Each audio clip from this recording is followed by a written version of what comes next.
How are you? My name is Michelle Connor. I'm your VCS for Living Environment. Today we're going to be looking at 3 easy ways to be able to do a peer review virtually. So the first one is simply share a doc. The second one is a copy and paste method. And the third one is a share your doc, but using suggestion mode. So we're going to go over all 3 of these a little bit more in depth.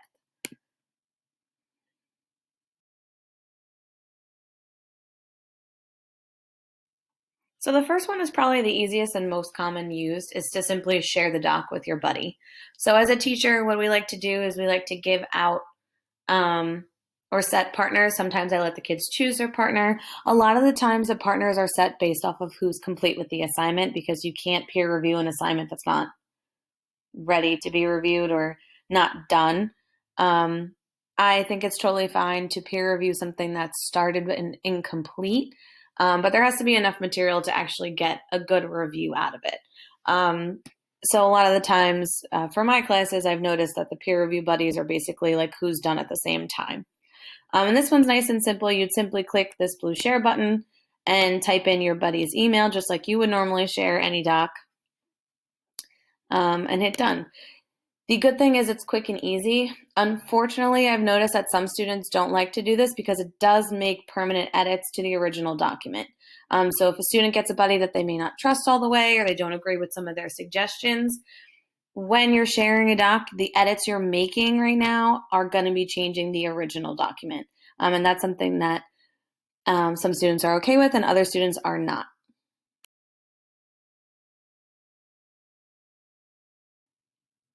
The second way is a copy and paste into one group doc. I really, really like this option. This doc can be created by either the students or the teacher to give out. And then the students would copy and paste their information into each section. So you could do partner 1 and then add the name.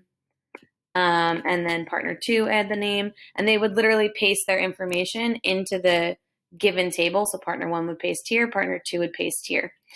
And this is great because it does give live time feedback, but it doesn't edit the original document. Students are a little bit more comfortable with this version because it gives them the opportunity to really decide if they want to take the feedback or not.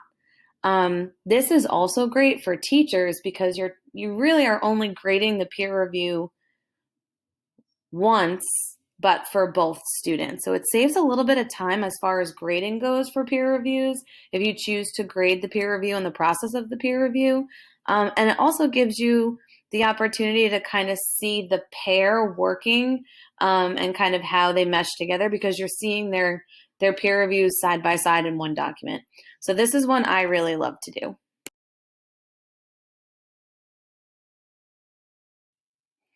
So the third way, which is nice and simple, is sharing a doc but using the suggestion mode. This is super easy. Some students like this, some students don't. I find it a little bit confusing sometimes, although I do think it's very effective.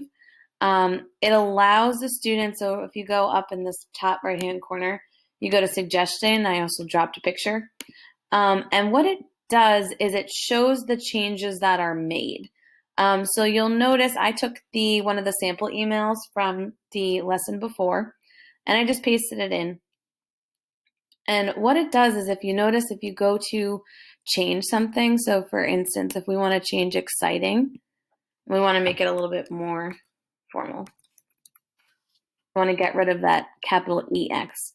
You'll notice it tells you that you're replacing what was there with what the new suggestion is.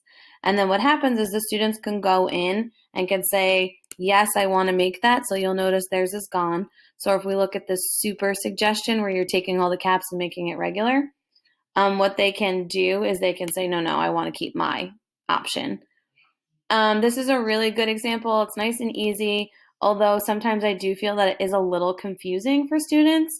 So I think it's super effective if you use it as a teacher to give your students feedback for your students to also use it, or if you plan on actually showing them and doing like a mini lesson on how to use suggestion mode. And what I did is I also paired the suggestion mode with the comment mode. So what I did is I suggested that they change the font. So I highlighted this and I made a comment about it.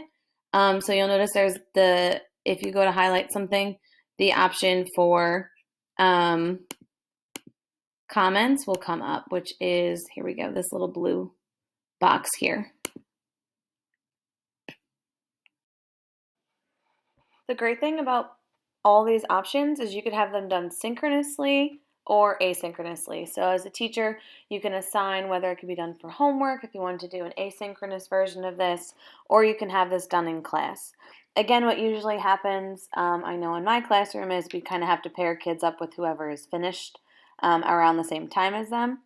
And then this way they're able to actually match up when they're complete. I know sometimes the kids are upset if they have set partners before the assignment starts, and then what happens is they're finished early when their partner's not, and then they have to wait around for them. So that's another good way to do it, is to match students up that are done around the same time as they are. So I hope you enjoyed this video.